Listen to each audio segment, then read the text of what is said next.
Hello friends, welcome to Johnny Talks. तो आज की इस वीडियो में दोस्तों हम डिस्कस करने वाले हैं JOIT 817 का प्रीवियस ईयर का पेपर। इसमें हम दोस्तों कंप्यूटर के प्रश्न डिस्कस करने जा रहे हैं। इसमें जो कंप्यूटर के प्रश्न पूछे गए थे उन प्रश्नों को हम डिस्कस करेंगे। तो दोस्तों इन प्रश्नों को हम जल्दी से डिस्कस करेंगे ताकि ज़्यादा से ज़्यादा प्रश्न डिस्कस हो सके, और बाकी इनकी डिटेल में डिस्कशन हम बाद में करेंगे जब बाद की जो JOIT पोस्ट कोड 939 है उसकी हम प्रिपरेशन करवाएंगे, तब हम प्रश्नों को डिटेल में डिस्कस करेंगे। अगर दोस्तों इससे पहले की क्लासेज आपने नहीं देखी हैं तो आप हमारे चैनल की प्लेलिस्ट में जाकर देख सकते हैं और अपनी तैयारी को बूस्टअप कर सकते हैं। तो दोस्तों चलिए शुरू करते हैं पहले प्रश्न से।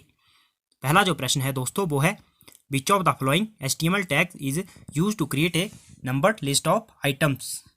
तो दोस्तों आपने बताना है इनमें से कौन सा जो HTML टैग है वो नंबर लिस्ट को क्रिएट करने के लिए यूज़ किया जाता है। तो दोस्तों इसमें इसका ऑप्शन जो बी है वो सही हो जाएगा। OL इसका ऑप्शन बी जो है वो सही हो जाएगा। ये टैग जो है HTML टैग जो है ये यूज़ किया जाता है नंबर लिस्ट क्रिएट करने के लिए। तो इसका ऑप्शन जो बी है वो सही हो जाएगा, ऑप्शन बी सही हो जाएगा। और दोस्तों ये जो हम आंसर डिस्कस करेंगे ये है HPSSC की ऑफिशियल आंसर की के अकॉर्डिंग होंगे। अगर फिर भी आपको किसी में डाउट होता है तो आप कमेंट करके बता दीजिए। अगला प्रश्न है, the concept of captcha is based on dash dash dash to distinguish between human and machine operator. Captcha का सिद्धांत डैश डैश परीक्षण पर आधारित है जो मनुष्य और मशीन चालकों को पहचानता है। तो इसका ऑप्शन डी जो है वो सही हो जाएगा। The concept of captcha is based on Turing test to distinguish between human and machine operator, option D सही हो जाएगा। अगला प्रश्न जो है दोस्तों, how many heading levels are supported by HTML। तो दोस्तों जो HTML है वो कितने हेडिंग लेबल को सपोर्ट करता है। तो दोस्तों ये करता है 6 हेडिंग लेबल। तो इसका ऑप्शन सी जो है वो सही हो जाएगा। HTML जो है वो 6 हेडिंग लेबल को सपोर्ट करता है। HTML की आप फुल फॉर्म कमेंट करके बता दीजिए। अगला जो प्रश्न है, which of the following is not a part of A URL। तो दोस्तों आपको बताना है इनमें से प्रोटोकॉल, एक्सेस टाइप, फ्रेगमेंट और डोमेन नेम में से कौन सा URL का पार्ट नहीं है। दोस्तों URL की जो फुल फॉर्म होती है वो होती है यूनिफॉर्म रिसोर्स लोकेटर। तो इसका जो पार्ट नहीं होता है वो होता है एक्सेस टाइप, जो है इसका पार्ट नहीं होता है। बाकी फ्रेगमेंट, डोमेन नेम और प्रोटोकॉल जो है वो इसके पार्ट है। तो इसका ऑप्शन बी सही हो जाएगा, एक्सेस टाइप। अगला जो प्रश्न है, which of the following is the HTML tag to create a data cell in a table. दोस्तों आपको बताना है इनमें से कौन सा HTML टैग टेबल में एक डाटा सेल बनाने के लिए उपयोग किया जाता है। तो दोस्तों इनमें से जो ऑप्शन डी है वो सही हो जाएगा। TD जो HTML टैग है वो डाटा सेल को क्रिएट करने के लिए यूज़ किया जाता है। तो इसका ऑप्शन डी जो है वो सही हो जाएगा। तो दोस्तों JOIT 817 का जो एग्ज़ाम हुआ था और JOIT पोस्ट कोड 903 का जो एग्ज़ाम हुआ है उसमें HTML टैग से काफ़ी प्रश्न पूछे गए हैं। तो दोस्तों आप ध्यान में रखें, जब भी आप JOIT पोस्ट कोड 939 की प्रिपरेशन करें तो HTML टैग से संबंधित सभी प्रश्न पढ़ के अवश्य जाएं। अगला जो प्रश्न है दोस्तों, which of the following is the HTML tag to insert an image in the web pages. इनमें से किस HTML टैग का वेब पेज में एक इमेज समाहित करने के लिए उपयोग होता है। तो दोस्तों इसमें IMG इसका ऑप्शन ए जो है सही हो जाएगा। IMG HTML tag is use to insert an image in the web pages, option A जो है वो सही हो जाएगा। अगला जो प्रश्न है, in dash dash CSS style is specified using the style attribute of the element. तो दोस्तों CSS जो है इसकी फुल फॉर्म होती है कैस्केडिंग स्टाइल शीट्स, और इसका आंसर जो है ऑप्शन बी जो है वो सही हो जाएगा। Inline CSS style is specified using the style attribute of the element. तो इसका ऑप्शन बी जो है वो सही हो जाएगा। Inline CSS style is specified using the style attribute of the element. Next question, which of the following CSS properties is use to set space between the content and the border of an element. तो दोस्तों इसमें जो padding है, padding CSS की जो padding property है is use to set space between the content and border of an element. तो इसका ऑप्शन बी जो है वो सही हो जाएगा, पैडिंग। अगला जो प्रश्न है, how will you link an external JavaScript file with an HTML document. आप किस प्रकार एक्सटर्नल जावास्क्रिप्ट फाइल को HTML डॉक्यूमेंट के साथ जोड़ेंगे।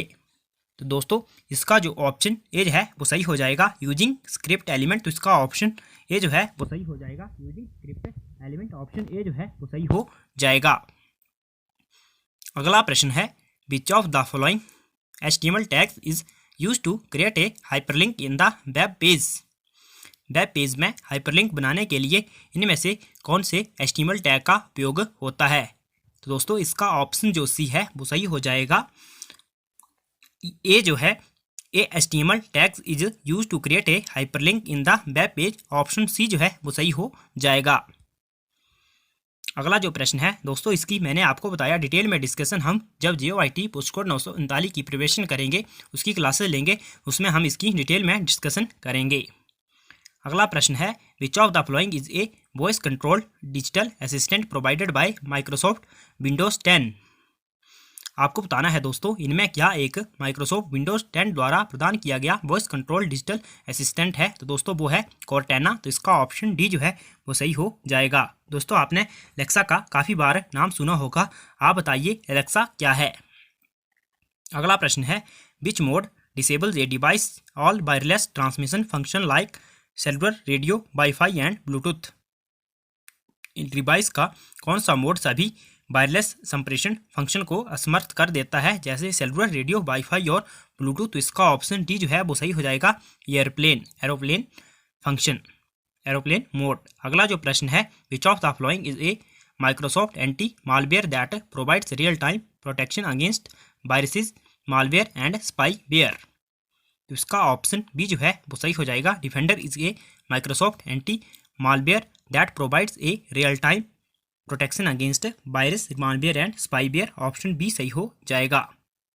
अगला प्रश्न है Windows dash mode boots the computer using minimal functionality with limited number of running application and processes. तो दोस्तों इसका जो ऑप्शन ए है Windows safe mode boots the computer using minimal functionality with limited number of running application and processes. तो इसका option A जो है वो सही हो जाएगा।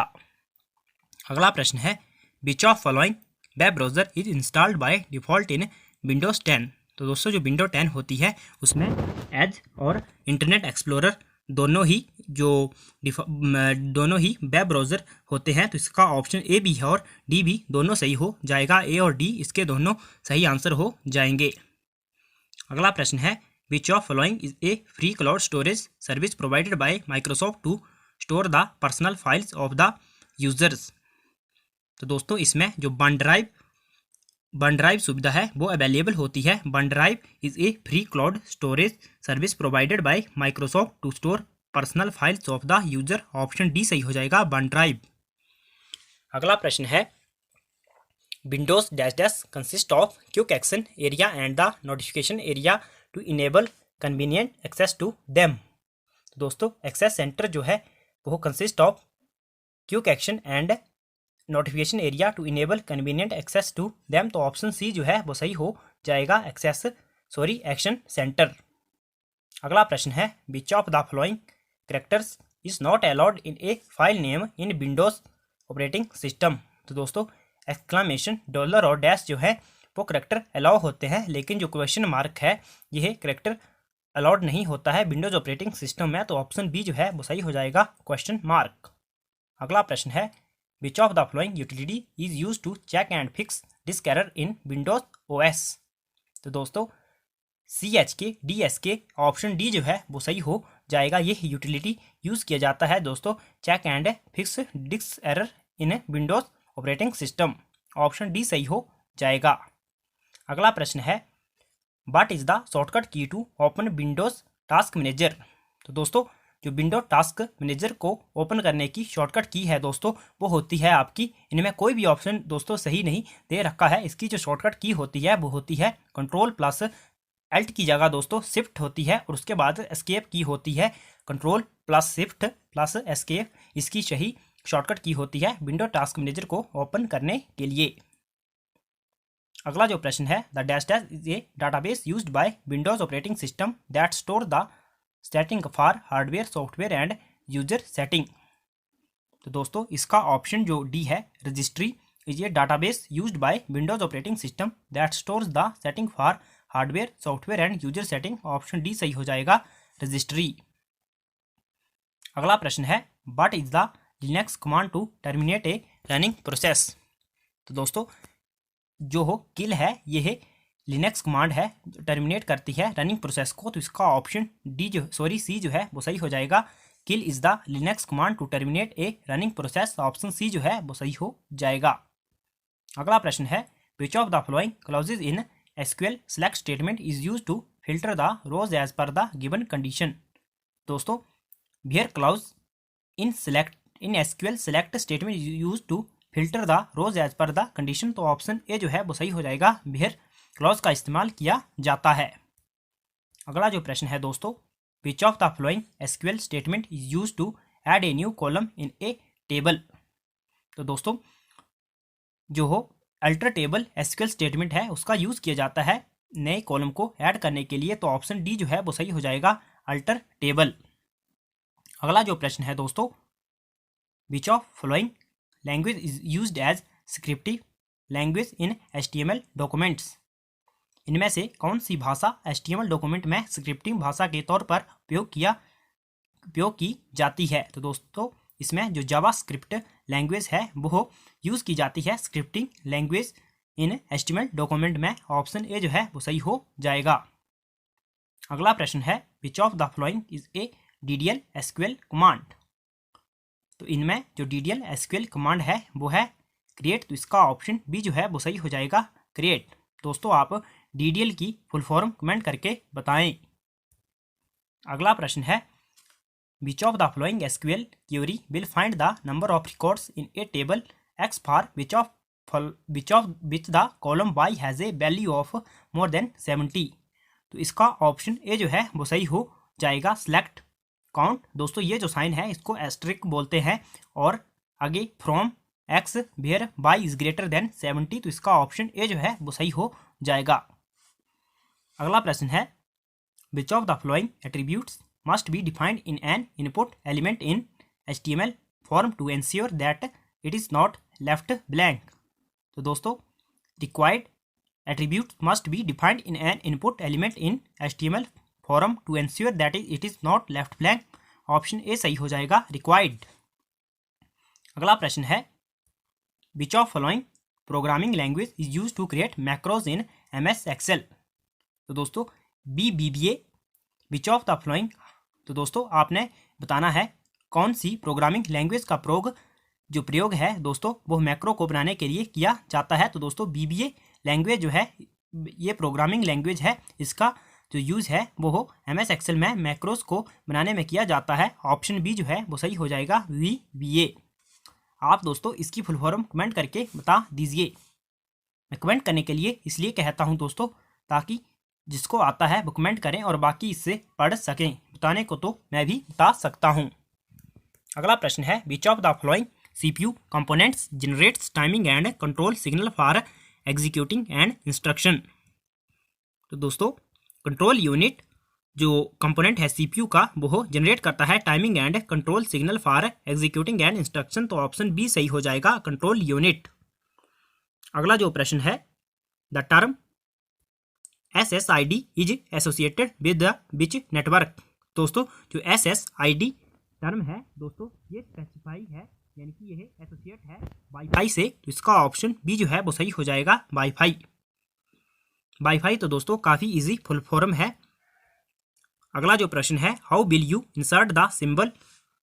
तो आपने बताना है दोस्तों ये जो सिंबल दिया हुआ है इन HTML में आप इसको कैसे समाहित करेंगे या फिर कैसे चिन्हित करेंगे।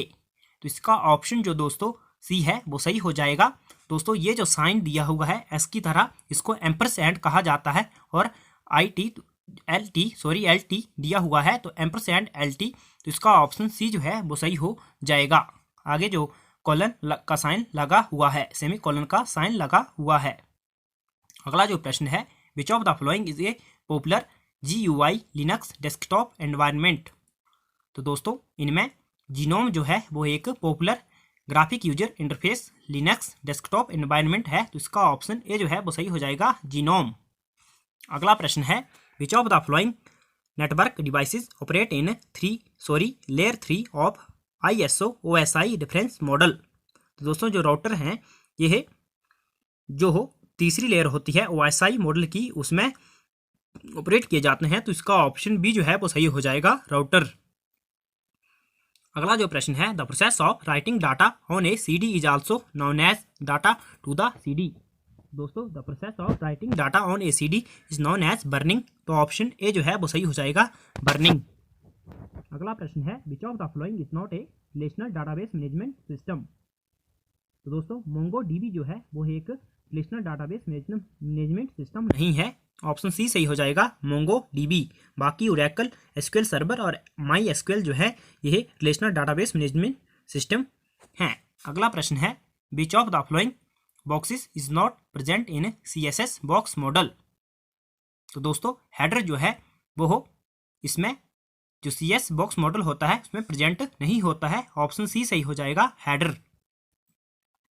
अगला प्रश्न है, which of the following is the correct SQL query to fetch the rows from the EMP table having salary less than 5000।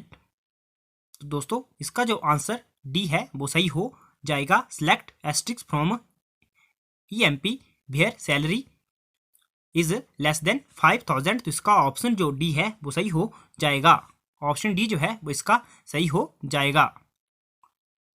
अगला जो प्रश्न है, which of the following is the correct SQL statement to delete a database table. तो दोस्तों इसमें जो correct SQL statement है delete a database table, तो इसका ऑप्शन सी जो है वो सही हो जाएगा, drop table less table name. तो इसका ऑप्शन ड्रॉप टेबल का इस्तेमाल किया जाता है, तो ऑप्शन सी जो है वो सही हो जाएगा। अगला प्रश्न है, which of following is A correct CSS rule. तो दोस्तों इनमें आपको बताना है कौन सा सही CSS रूल है। तो दोस्तों इसका ऑप्शन जो डी है वो सही हो जाएगा, P कलर रेड। तो इसका ऑप्शन जो डी है वो सही हो जाएगा, P कलर कोलन रेड। तो इसका ऑप्शन डी जो है वो सही हो जाएगा, यह सही CSS रूल है। अगला प्रश्न है, which of the following HTML tags is used to include an external CSS file in a web page. तो दोस्तों लिंक जो है ऑप्शन बी जो है वो सही हो जाएगा, link HTML tag is used to include and external CSS file in a web page. तो ऑप्शन बी जो है वो सही हो जाएगा। बाकी आगे दोस्तों जीके के प्रश्न स्टार्ट हुए हैं, बाकी जो रिमेनिंग कंप्यूटर के प्रश्न है दोस्तों वो आपको मैं जल्द ही अगली वीडियो में डिस्कस करूंगा। आज की वीडियो काफ़ी लंबी हो गई है, तो दोस्तों आज की वीडियो में इतना ही। अगर दोस्तों आप चाहते हैं कि इसका जो सेकंड पार्ट है कंप्यूटर के रिमेनिंग क्वेश्चन जो है दोस्तों वो भी डिस्कस किए जाएं, तो आप कमेंट करके बस ये कमेंट करें और बताएं कि नेक्स्ट पार्ट आपको कब तक चाहिए। तो दोस्तों जीके सेक्शन भी आप सॉल्व करना चाहते हैं तो दोस्तों वो भी कमेंट करके आप बता दीजिए। वीडियो को लाइक करें और चैनल को बस से सब्सक्राइब करें, अपने दोस्तों में भी वीडियो को शेयर करें। Thanks for watching, God bless you all.